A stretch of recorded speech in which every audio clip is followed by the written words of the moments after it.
crianças! Hoje nós vamos dar continuidade às nossas aulas de ciência, onde falamos sobre os biomas brasileiros. Então nós já vimos sobre a Mata Atlântica, a Amazônia e o Cerrado. Então hoje nós veremos sobre os próximos 3, que são Caatinga, Pantanal e Pampa. Vamos lá? Começando aqui pela Caatinga. Eu quero que vocês acompanhem aí no livro comigo, tá bom? Olha lá, eu vou tentar ler aqui porque a minha tela de retorno não está funcionando. Então, tentem acompanhar a leitura comigo. A Caatinga ocorre em grande parte dos estados do Nordeste brasileiro e no norte do estado de Minas Gerais. A região ocupada por esse bioma possui, na maior parte do ano, temperaturas elevadas e poucas chuvas. Se algum de vocês já visitou a região do Nordeste, já viu como é o clima. O clima no Nordeste, diferente de como é o clima aqui, ele é extremamente seco e quase não chove. Então, além de ser um clima seco, não é seco de quase não chove, porque tem o seco na questão de chuva, porque realmente quase não chove, mas é seco também na questão de ventos, umidade, não tem tanto como na nossa região, tá? É bem escasso. Na época da seca, a vegetação da Caatinga adquire um aspecto ressecado e sem vida. No idioma tupi, a palavra Caatinga quer dizer mato esbranquiçado, referência à coloração cinzenta ou esbranquiçada da vegetação durante a época de seca. No período de chuvas, tudo se transforma e as plantas voltam a brotar e produzir folhas e flores. Então, por ser um clima seco, a vegetação lá também é bem seca. Então, as árvores, em sua maioria, não se tem folhas, são apenas galhos secos.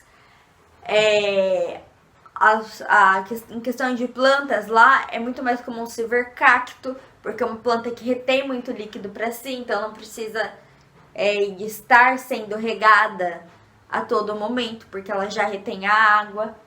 Então são plantas sempre que consigam resistir a uma grande quantidade de tempo sem água. E em questão de árvores, a maioria delas, as folhas acabam caindo também devido ao clima. Porém, quando chove, tudo muda e as árvores começam a brotar novamente. Então aqui, olha, nós temos a vegetação da Caatinga para vocês verem. São sempre árvores baixas, tá? E grande quantidade de terra por conta da seca, da falta de chuva. A terra acaba secando porque a vegetação não suporta. E aqui é a ela verde durante um período de chuvas. Olha a diferença, um período de estiagem, um período de seca sem chuva e um período em que choveu. Olha como fica verde, bonito. Olha lá os cactos, como eu falei, árvores baixas. A vegetação da Caatinga é sempre assim. Algumas ameaças. A Caatinga vem sofrendo com técnicas inadequadas de cultivo de plantas e de criação de animais para comercialização, pois elas prejudicam o solo e poluem a água dos rios. Diversos animais da Caatinga são vítimas do comércio ilegal. Alguns são capturados para o comércio clandestino de pele. Então, assim como os animais dos outros biomas que a gente falou, eles também, os animais que vivem na Caatinga também estão em extinção, só que a grande parte deles estão em extinção devido à caça ilegal para comercialização do animal, da pele do animal e afins. Aí aqui Eu tenho uma outra pesquisa, deixa eu achar onde está. Ai, como é ruim ficar sem a tela de retorno. Então, olha lá alguns adendos. É um bioma exclusivamente brasileiro, então a gente não encontra bioma da caatinga em nenhuma outra região de outro país, tá? Corresponde a 70% da região Nordeste. Então, a maior parte da região Nordeste consiste neste tipo de bioma, tá? E é 11% do território nacional. Então, lembra que a gente dividiu 50% de 40% de tal mata, 20% de tal mata. A caatinga ocupa 11% do território brasileiro. O nome caatinga vem do tupi, chamado floresta branca, a gente já viu. E aqui algumas características.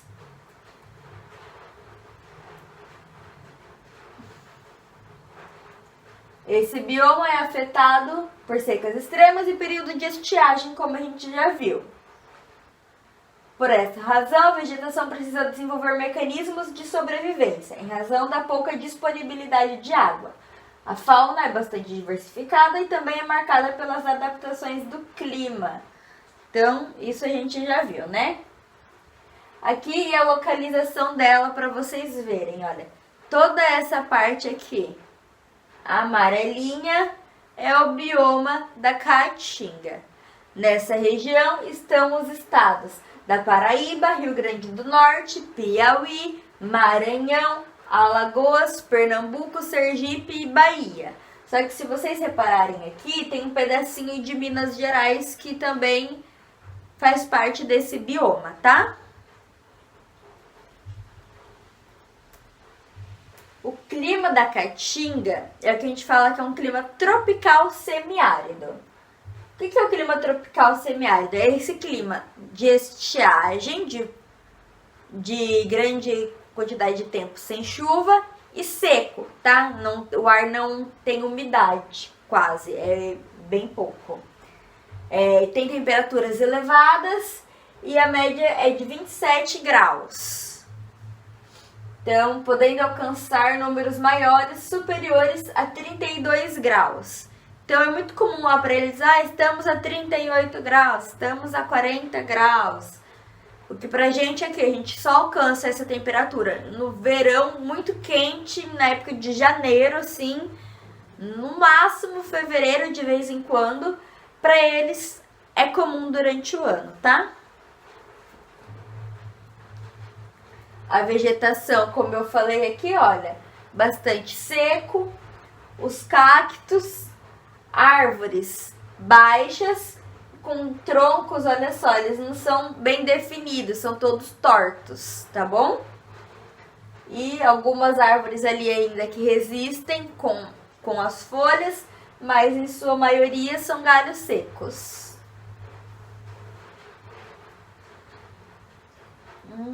Árvore baixa, tronco tortuoso. E não apenas os cactos, mas a vegetação como um todo é bastante comum encontrar espinhos, tá? Então tem que tomar bastante cuidado com as plantas naquela região. Aí aqui tem alguns tipos de árvores de vegetação daquela região. Algumas vocês já ouviram falar, olha só. Bromélia, umbu, mimosa, acácia, maniçoba, mandacaru, xique-xique, macambira e juazeiro. Aqui embaixo, depois, aqui, olha só. Aqui é o mandacaru. Mandacaru é esse cacto grande, cheio de espinhos. Acho que vendo fica mais fácil de vocês identificarem, né? Aqui tem um mapa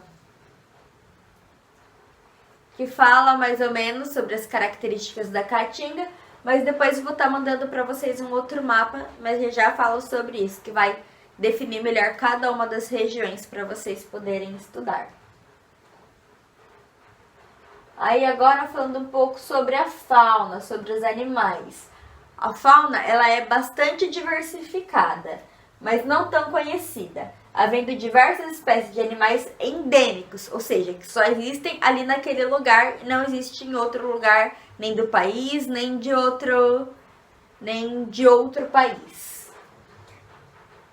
Os animais que se encontram na região são abrangidos por esse bioma apresentam características de adaptação ao clima, assim como as plantas, como o desenvolvimento de hábitos noturnos, comportamentos migratórios e hibernações. Comportamento migratório é que eles podem ir para outras regiões com biomas diferentes, e a hibernação é a capacidade de algumas espécies de lidar com condição climática hostil. O que eles fazem? Eles se recolhem, dormem ali por um período de tempo elevado para que consiga sobreviver ao clima.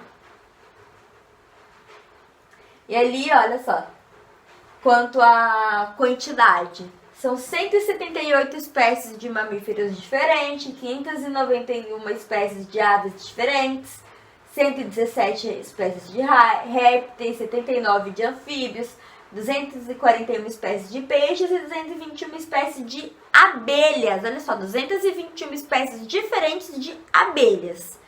Esses dados, esses números, vocês não precisam decorar não, tá? Eu passo só para vocês verem a quantidade de animais diferentes que pode existir em uma região. Olha só, quem diria que existiriam mais de 200 espécies de abelha só em uma região? Imagina as abelhas que existem em outras regiões que não tem lá. E pra gente, abelha é tudo abelha, né? Mas não, existem espécies diferentes. Aqui tem alguns animais específicos daquela área. Olha só. A ararinha azul, o sagui do Nordeste, o sapo cururu da música, um preá, a onça parda, o tatu-peba, o macaco prego, o veado catingueiro, a asa branca, o sagui do Nordeste, a cotia, o guigó da caatinga, o tatu-bola e o jacaré do papo amarelo. Vocês podem perceber que alguns desses animais têm um nome, por exemplo, olha lá, sagui do Nordeste, veado catingueiro, guigó da caatinga. Tem o nome do bioma já junto com o nome do animal. Por quê? São animais endêmicos, que você só encontra naquele bioma. Tudo bem? E aqui mais uma imagem do solo da caatinga pra gente encerrar este bioma, tá bom? Deixa eu fechar essa página.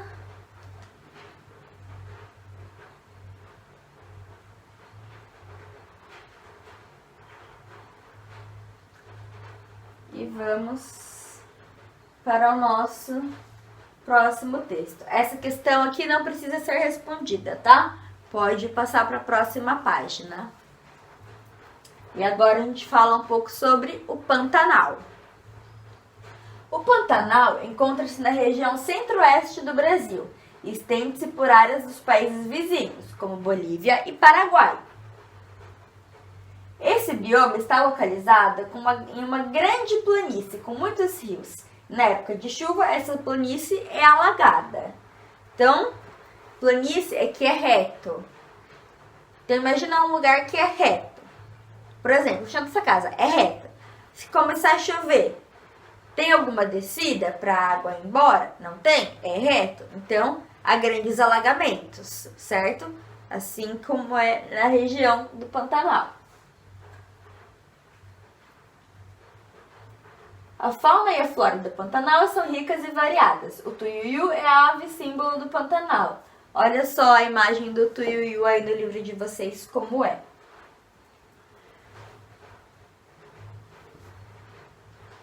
Aqui tem uma outra paisagem do Pantanal no período de chuva, que é chamado de época de cheia, porque alaga, tá?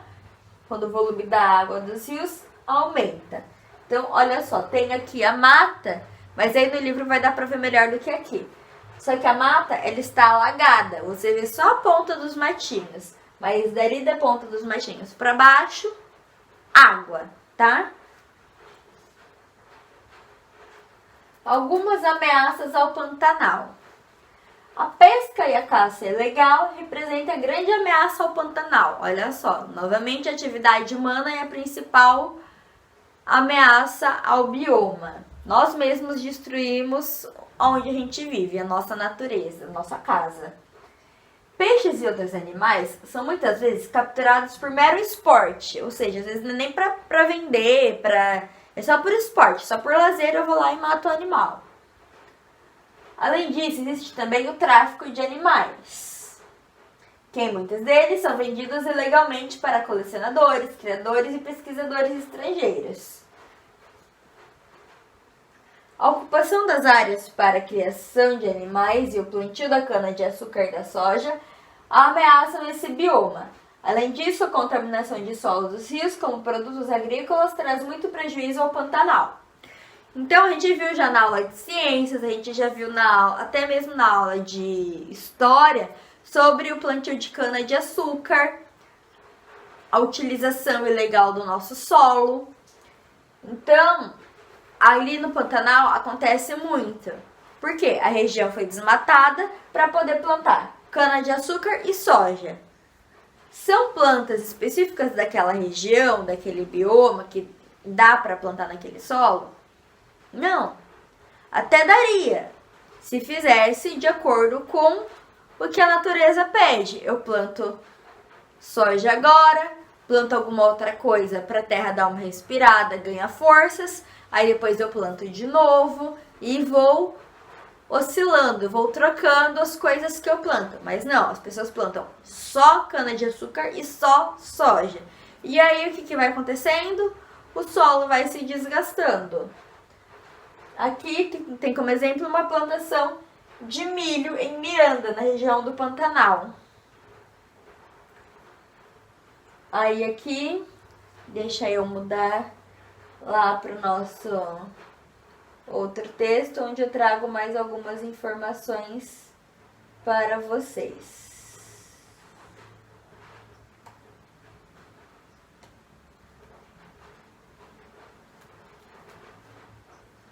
Olha lá, o Pantanal.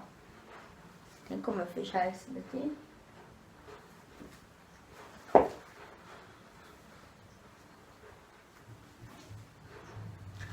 O Pantanal, ele é um dos menores biomas que existe no nosso país, tá? Ele é muito pequeno.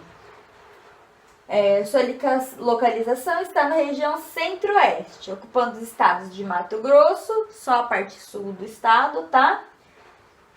E o Mato Grosso do Sul, a parte noroeste do estado. Então nem é o estado inteiro. São apenas partes dos estados, tá? Além de poder ser encontrado também no Paraguai e na Bolívia. Então, você encontra ali um pouquinho no Paraguai e na Bolívia. E no Brasil, em partes desses dois estados. É um bioma extremamente rico quando o assunto é fauna brasileira. Lembra? Fauna, animais, flora, que lembra parte de flor, são as plantas. Então, ele é rico na fauna, na questão de animais, pois abriga grande parte dos animais existentes no Brasil. Sua preservação ambiental é alta, sendo considerado o bioma mais preservado do país, de acordo com os órgãos governamentais, como o Instituto Brasileiro de Geografia e Estatística, o IBGE, que a gente também já estudou anteriormente, quando ele foi criado. Esqueci o que eu ia falar. Tá.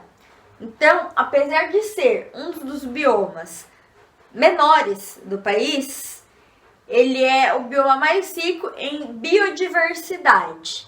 Lembra tudo aquele número de tipos diferentes de animais que existem que eu falo para vocês?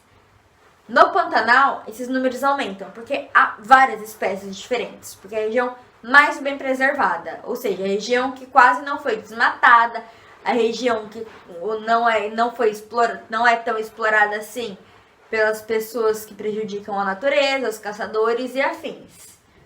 Então, é uma região, apesar de menor, é muito rica.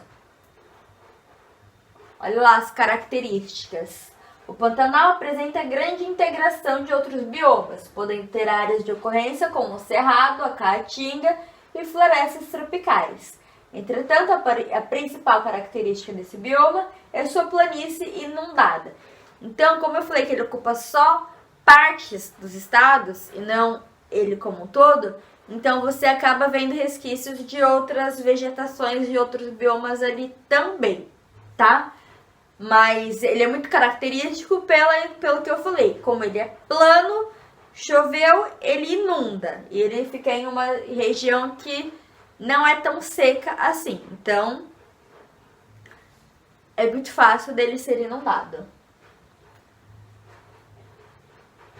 Esse bioma pode ser encontrado em 22 cidades brasileiras, no estado do Mato Grosso do Sul e Mato Grosso, assim como eu já falei.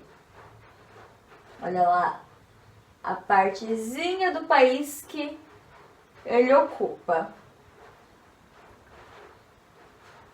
No Brasil, ele ocupa, olha só, lembra que eu falei que ele era o menor?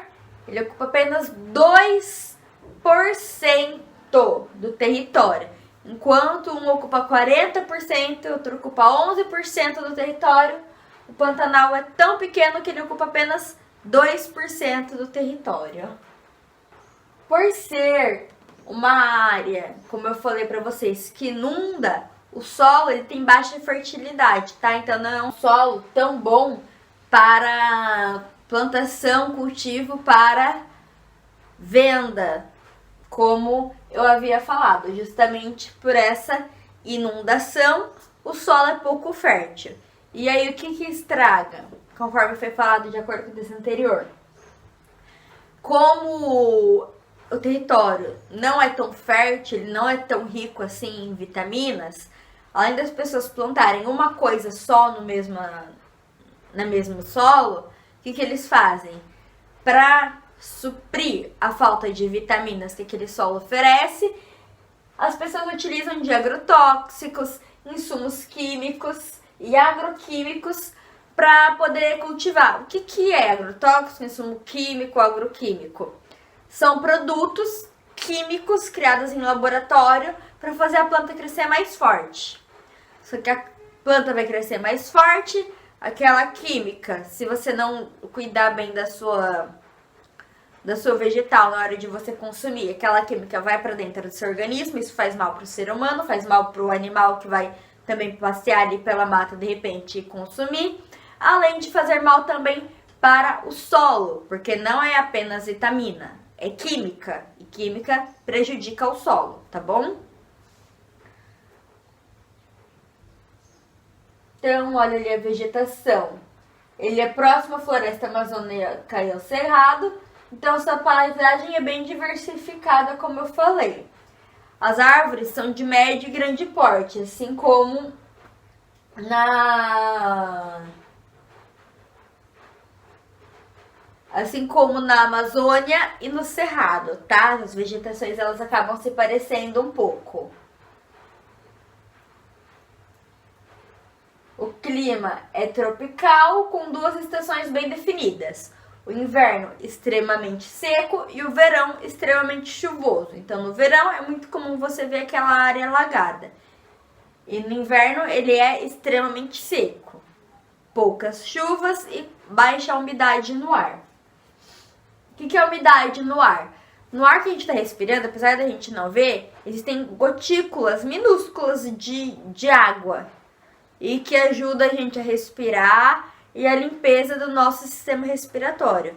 Com o clima seco, dificulta muito mais a nossa respiração, causando muitas doenças respiratórias, tá? Porque não tem a água para ajudar ali a limpar o nosso canal que filtra o ar. Aqui é uma imagem do Pantanal para vocês verem, olha só.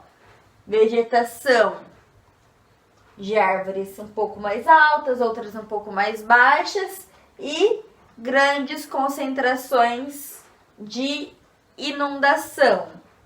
E ali a mata coberta por água.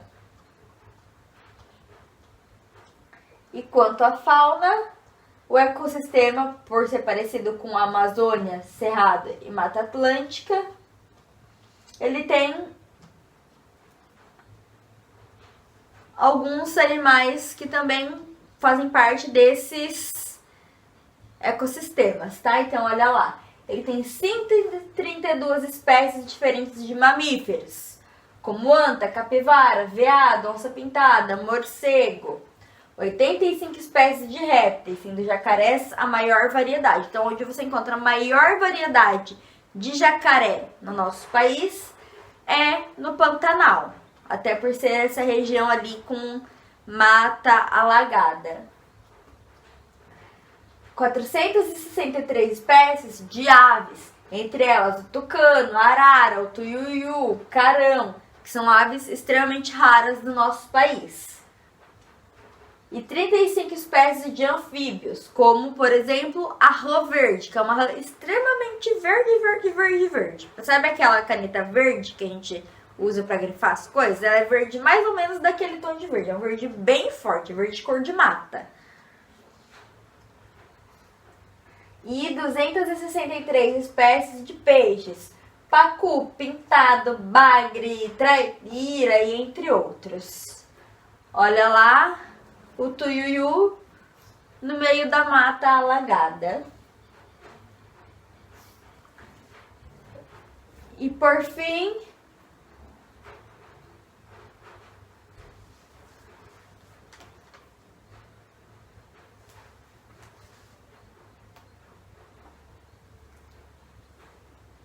nós temos então, cadê?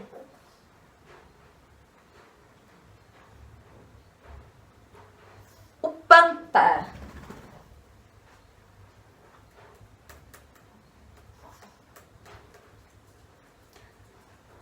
O pampa, também chamado de campos, é o bioma típico da região sul do país, tá? Então é lá nas áreas mais frias do país, lá embaixo.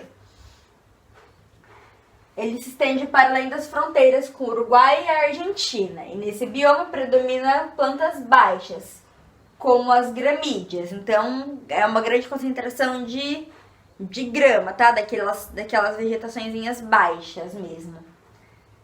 Em alguns pontos também pode ser encontrados arbustos e árvores, mas são sempre vegetações baixas. O pampa é uma palavra de origem indígena, que quer dizer região plana. Nesse bioma, a maior parte da paisagem é semelhante ao imenso gramado verde. As chuvas ocorrem regularmente durante todo o ano. E nesse bioma, a temperatura pode ficar muito baixa, em alguns meses podendo chegar até dias mais frios no inverno.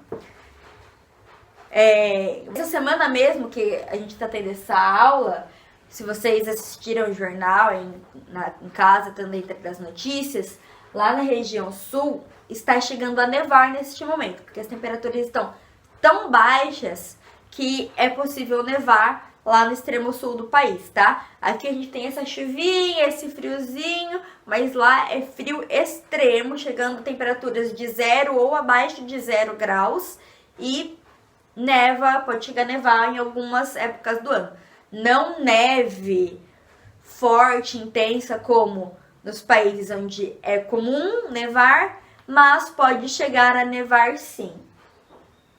Aqui tem uma paisagem típica do pampa para vocês verem, tá? Então, olha só, é praticamente tudo gramado, se vocês observarem. E alguns arbustos ali também plantados. É isso, é um grande campo de grama, para explicar melhor para vocês. E algumas ameaças é justamente a derrubada de árvore para exploração da madeira. Já é uma região que tem pouca árvore e ainda assim há a exploração dessas árvores. Grandes matas formadas por araucárias, que são árvores típicas desse bioma, e outras árvores foram devastadas. Atualmente resta apenas 2% da quantidade original dessas árvores. Então, olha só, tendo pouca, tendo lá a quantidade total já é pouca. Ainda essa quantidade total foi tão devastada que hoje em dia só tem 2%. Então, é bem difícil mesmo você encontrar árvores desse bioma, típicas desse bioma. atividade de cultivo de plantas e criação de animais, que são bois e ovelhas. No sul é muito comum criar animais. Para comercialização tem prejudicado esse bioma, pois desgastam o solo, assim como a plantação de vegetação indevida, a criação de animais, porque tem que plantar o pasto para os animais irem comendo, para eles se alimentarem. Então faz com que a vegetação também seja destruída, tá? O bioma do Pampa também é conhecido como Campos Sulinos, que ocupa cerca de 2% do território brasileiro. Olha só 2% do território. Então também é uma área de vegetação bem específica daquela região, tá? Abrangendo o território do estado do Rio Grande do Sul. O nome Pampa tem origem indígena e se designa uma região plana, assim como a gente já viu. A fauna é bem diversificada, contando com cerca de 500 espécies de aves, 100 espécies de mamíferos e uma grande variedade de insetos, e contribui para a existência de várias espécies de aves. Aproximadamente 40% das espécies são endêmicas, então 40% das espécies de aves só existem ali. Os principais representantes da fauna são a ema, a perdiz, o pica-pau, o joão de barro, o veado campeiro, preá e entre outros. Então, pica-pau, onde você consegue achar com mais facilidade é no Pampa, porque é típico daquela região. E o joão de barro, que a gente viu na nossa aula de português, também. E a flora conta com aproximadamente 3.000 espécies de vegetais, como as gramídeas, que alcançam cerca de 450 espécies. Até grama e sem espécies diferentes, tá? É possível encontrar também espécies de leguminosas e cactáceas. Leguminosas, legumes, cactáceas, cactos, tá? Podemos citar capim-forquilha, grama-tapete, a babosa do campo, o trevo nativo, o amendoim nativo. O clima, como eu falei, é subtropical frio, apresentando temperaturas em torno de 19 graus. Então, hoje que eu tô gravando esse vídeo, está mais ou menos por aí a temperatura. Não, o máximo é essa temperatura, mas está uns 15, 19 graus. E pra gente aqui já é frio. Lá 19 é a média, porque é muito comum a temperatura estar mais baixa do que isso, tá? E as 4 estações são bem definidas. Então, se é verão, normal. Não é igual aqui que é verão, mas pode acontecer de ter um friozinho típico de inverno. A gente pode encontrar. Lá não, lá é bem específico. Que nem inverno, mas dias atrás estava um sol gostoso, aquela vontade de ir na praia, porém não podia porque estamos em quarentena. Mas aqui o clima varia. Lá não, se é inverno, se é verão, é verão. E aqui mais uma imagem do solo para vocês verem. O gramado e arbustos baixos. Olha lá. Bom, na nossa atividade, vocês vão lá para a página 83 do livro, tá? Essa página aqui. O que vocês vão fazer? Nós falamos dos 6 principais biomas do Brasil. Existe também o manguezal, que é um bioma um bioma típico do nosso país, que ele não foi citado. Então agora vocês vão pesquisar aí no celular, na internet, onde vocês conseguirem, no computador, enfim, pesquisar sobre o manguezal e responder as questões que vocês têm aí de acordo com a pesquisa, tá? Onde os manguezais se localizam, quais são as características do manguezal, qual que é a importância do manguezal para a humanidade, os principais impactos ambientais sofridos pelos manguezais. O que é esses principais impactos? Lembra que eu falei? A Caatinga sofre muito por conta da plantação indevida. Caatinga não, o Pampa sofre muito por conta da plantação indevida. A Mata Atlântica sofre por conta do desmatamento. Porque que prejudica mais o manguezal? É isso que vocês vão pesquisar, tá bom? E após a pesquisa, vocês tirem foto, me mandam. Se tiver algum comentário de algo que achei interessante, também pode anotar nessa pesquisa. Se tiver alguma dúvida, pode me perguntar, tá bom? E aí a gente encerra o nosso trabalho sobre os biomas brasileiros. Eu vou mandar aí para vocês também. Deixa eu ver se eu encontro aqui. Eu vou enviar aí para vocês junto esse mapa mental. O que é um mapa mental? É um resumo bem especificado com as características de cada um dos biomas, para que vocês sintetizem melhor na mente, tá? Então aí tem o desenho do mapa, se vocês fizerem no caderno é algo interessante para poder fixar melhor o que aprendeu. E aí o mapa, não precisa desenhar ele bonitinho, com todas as curvas, do jeitinho 100% correto, não. É do melhor jeito que vocês conseguirem, tá? E aí pintar mais a região onde mais ou menos faz parte de cada um dos biomas e puxar a setinha e escrever. Quem conseguir ler o que está escrito aqui, quiser imprimir também, se conseguir, pode ser. Mas só de copiar, se você puder copiar, é melhor. Porque quando a gente copia, a gente presta atenção no que a gente está escrevendo e a gente fixa melhor na nossa mente, tá? Então, olha. Então aqui tem todas as informações sobre os 6 biomas, escrita aqui de uma forma bem resumida para vocês entenderem melhor, tá bom? Então é isso, vou ficando por aqui. Essa aula eu sei que foi um pouquinho mais longa, mas às vezes é necessário a gente dar uma esticadinha para poder aprender melhor, né? Porque não adianta fazer uma aula curta, resumida e vocês não entenderem nada, tá bom?